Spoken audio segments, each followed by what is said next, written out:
Existe una interrogante que se sitúa en el corazón absoluto de todo lo que está ocurriendo en este enfrentamiento en este preciso momento, y es una pregunta que los comunicados oficiales de Washington se esfuerzan deliberadamente en eludir con respuesta directa.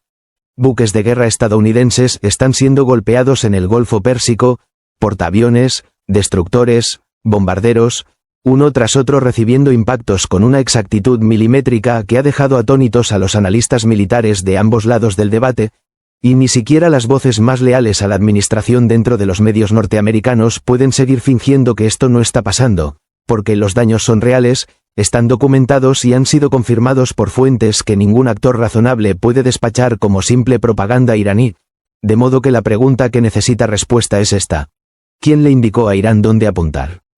Porque lo que estamos presenciando no es una afortunada coincidencia ni es tampoco el fruto exclusivo de las capacidades de vigilancia iraníes, ya que Irán lleva décadas bajo sanciones tecnológicas y su infraestructura de inteligencia independiente, aunque no despreciable, no dispone del tipo de datos satelitales en tiempo real que permitirían impactar de manera sistemática los activos más sensibles y mejor blindados de la Armada estadounidense, lo que significa que alguien está suministrando esa información, y hoy sabemos quién es ese alguien, y los detalles son sumamente significativos, razón de más para prestar atención a todo lo que vamos a desgranar aquí, porque esto define la naturaleza real de este conflicto y sus ramificaciones van mucho más lejos de lo que Washington quiere reconocer públicamente. La confirmación no provino de los medios estatales rusos ni de los comunicados de las Fuerzas Armadas iraníes, sino del Washington Post, del New York Times, de la Associated Press y de Reuters de manera simultánea, citando a varios funcionarios de inteligencia estadounidense con acceso directo a evaluaciones clasificadas, y 3 de esos funcionarios con conocimiento de la inteligencia describieron la situación al Washington Post en términos notablemente concretos. Rusia está compartiendo con Irán coordenadas satelitales en tiempo real, posiciones exactas de los buques de guerra norteamericanos en el Golfo, ubicaciones de aeronaves desplegadas en bases de la coalición en toda la región, clasificaciones de objetivos prioritarios indicando cuáles instalaciones golpear primero, qué activos neutralizar, y qué tipo de armamento emplear contra cada uno de ellos, y la inteligencia que fluye de Moscú hacia Teherán es descrita por los propios funcionarios estadounidenses con una sola palabra: exquisita, y esa palabra importa enormemente porque exquisita no significa adecuada ni simplemente útil, sino que significa precisamente calibrada, inusualmente detallada y operativamente decisiva, lo que implica que cuando un dron o un misil iraní despega en dirección al Golfo Pérsico no está buscando un blanco porque ya sabe exactamente dónde se encuentra ese blanco, cuál es su postura defensiva y dónde están sus vulnerabilidades, y esa inteligencia proviene de satélites militares y sistemas de vigilancia rusos, tecnología que Irán, a causa de décadas de sanciones occidentales, sencillamente no posee de manera independiente, de tal suerte que el conflicto que comenzó con los ataques aéreos conjuntos de Estados Unidos e Israel sobre territorio iraní el 28 de febrero de 2026 se ha transformado en algo cualitativamente distinto.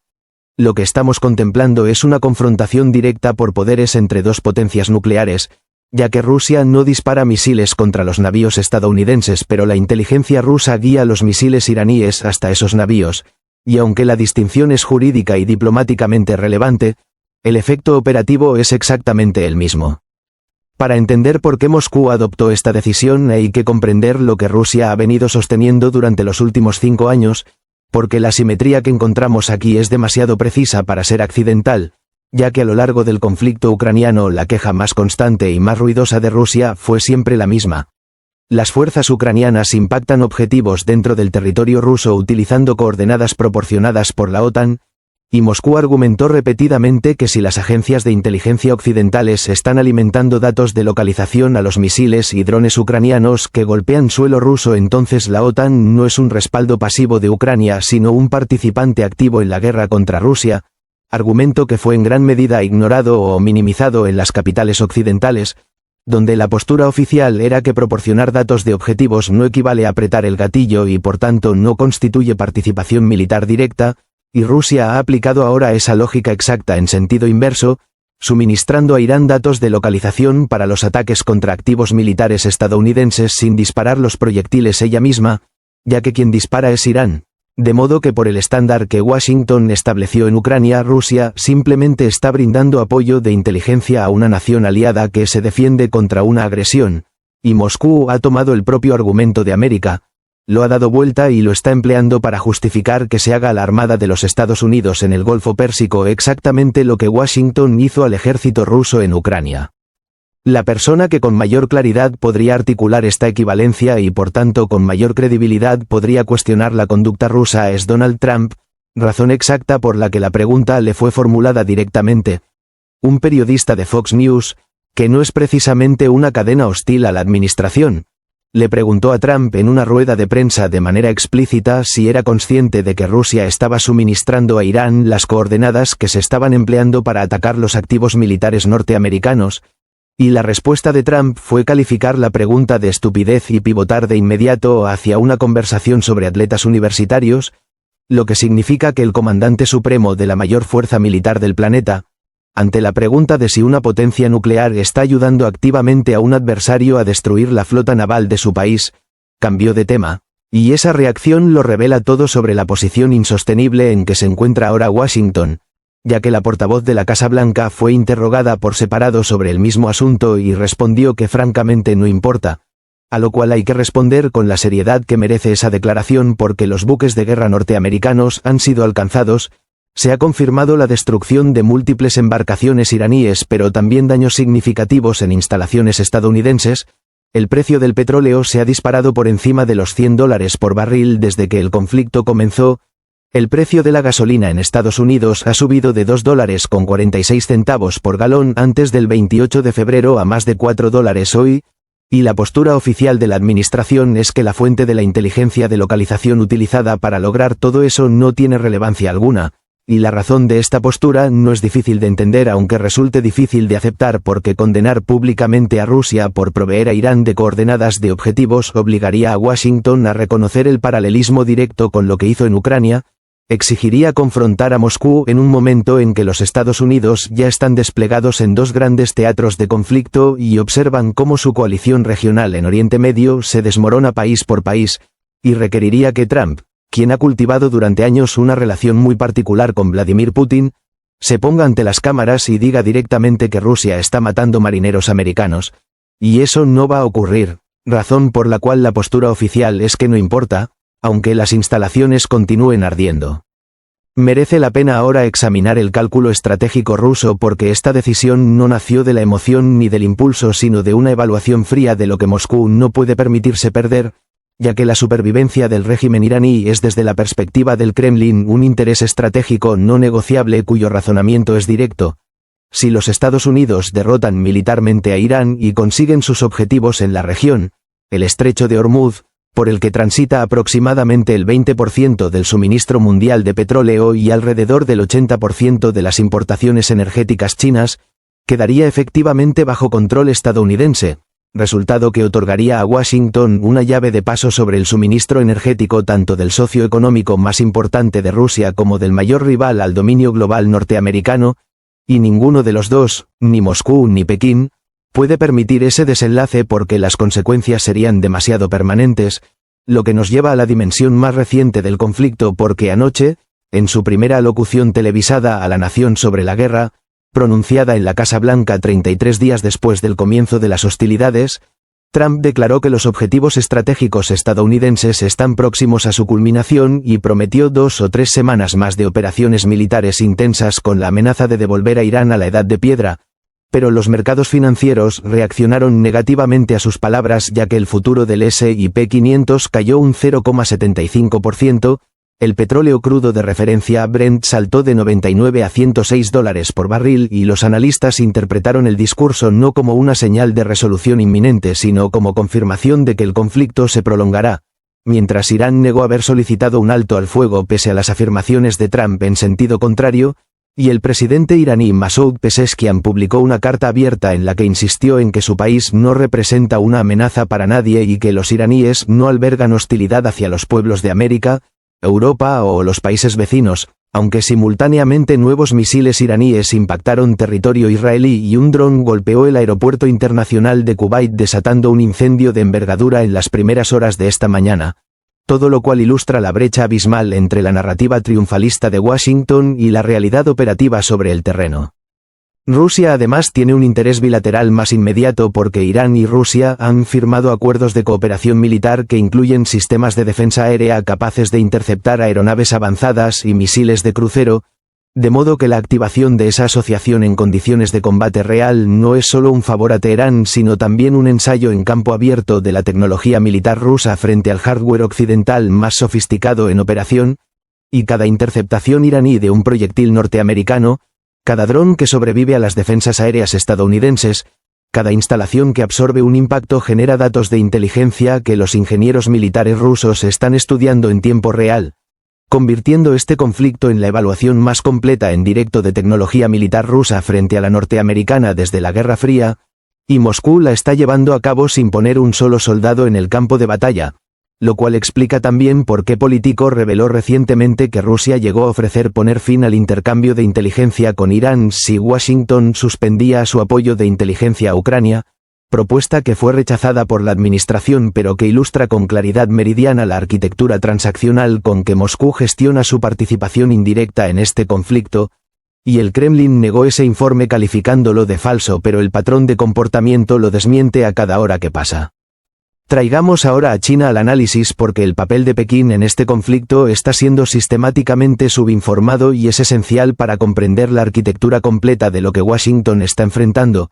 ya que China mantiene un perfil deliberadamente bajo sin anuncios dramáticos, sin despliegues militares, sin declaraciones públicas que puedan interpretarse como participación directa, pero lo que Pekín está haciendo en cambio es económico porque continúa adquiriendo petróleo ruso e iraní a escala mediante acuerdos comerciales bilaterales en monedas locales que esquivan completamente el dólar, y la infraestructura financiera que hace posible todo esto, la misma que amenaza el sistema del petrodólar, ya está operativa y gestionando volúmenes de transacciones significativos, aunque según fuentes de inteligencia norteamericana China estaría preparándose para proveer a Irán de asistencia financiera, componentes de repuesto y elementos para misiles, de lo que 3 personas familiarizadas con el asunto informaron a CNN, aunque Pekín ha permanecido al margen del conflicto armado hasta ahora, y un funcionario citado señaló que China es más cautelosa en su respaldo porque quiere que la guerra termine dado que pone en riesgo su suministro energético, lo que convierte a Pekín en un actor de intereses complejos y a veces contradictorios dentro de esta ecuación geopolítica,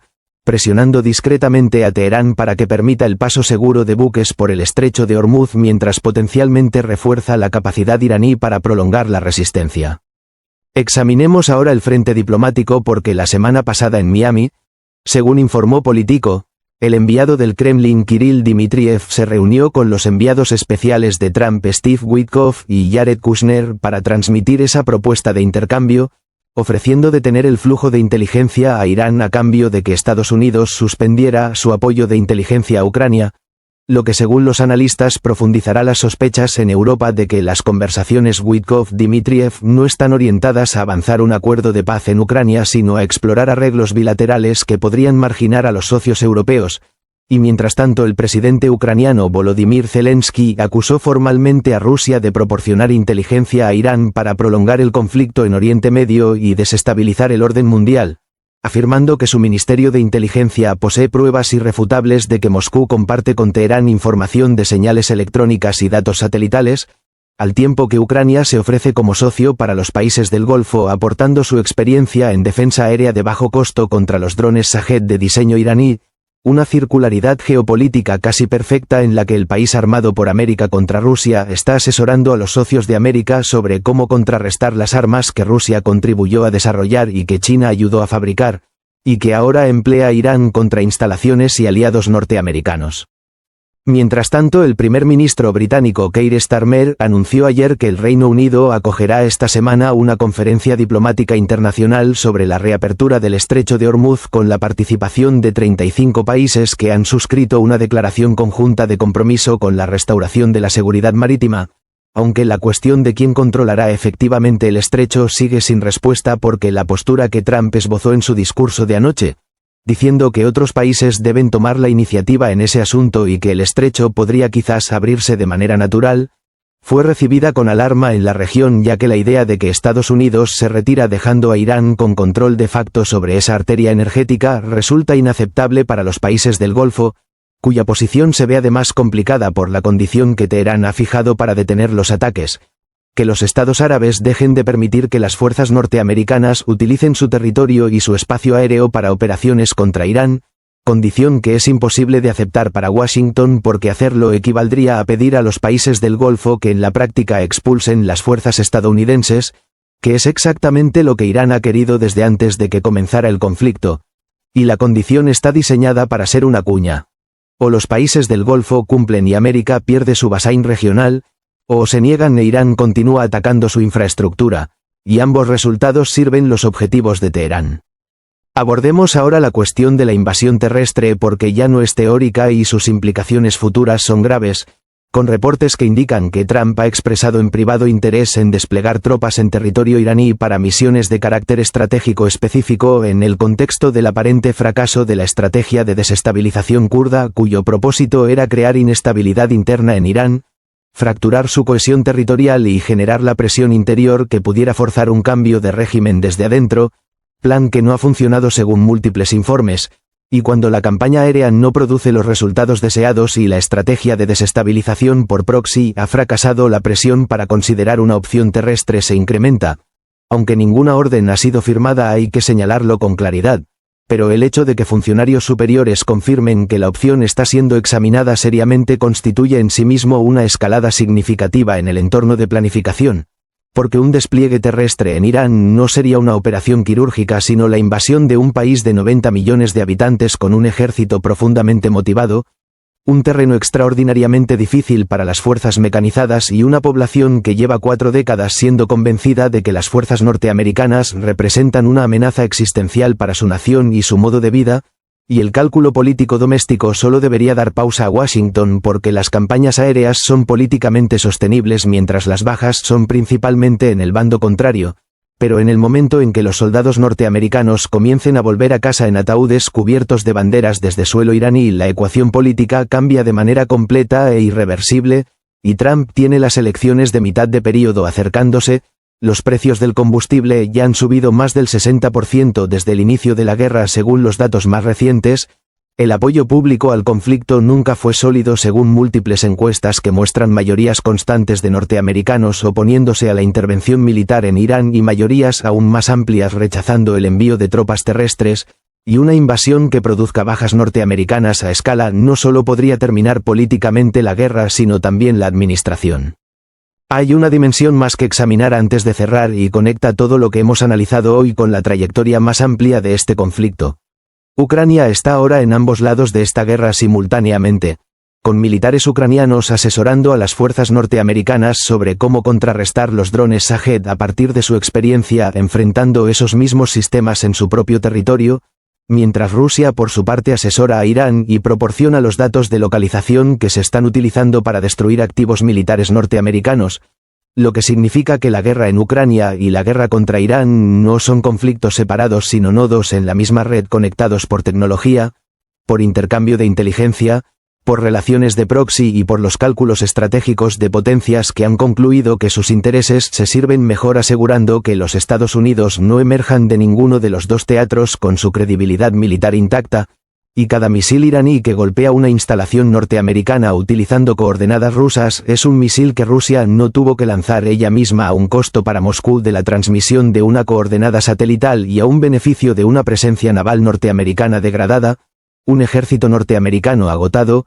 una estructura de alianzas norteamericana fracturada y una audiencia global que observa cómo el poderío militar estadounidense absorbe golpes que no está dispuesto a reconocer públicamente, lo que representa un valor estratégico extraordinario a un riesgo militar directo de esencialmente cero,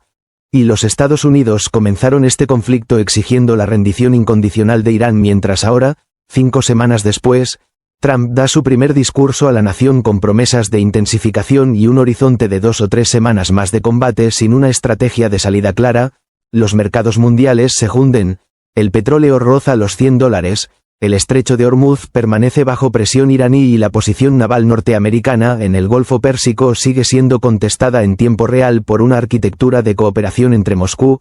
Pekín y Teherán que Washington tardó demasiado en tomar en serio, y la respuesta oficial de la administración sigue siendo que todo eso no importa, pero importa enormemente, y nosotros seguiremos diciéndoles exactamente cuánto importa cada día, así que suscríbanse a este canal ahora, compartan este contenido con todos los que están tratando de entender el alcance real de lo que está sucediendo, y los vemos en la próxima transmisión.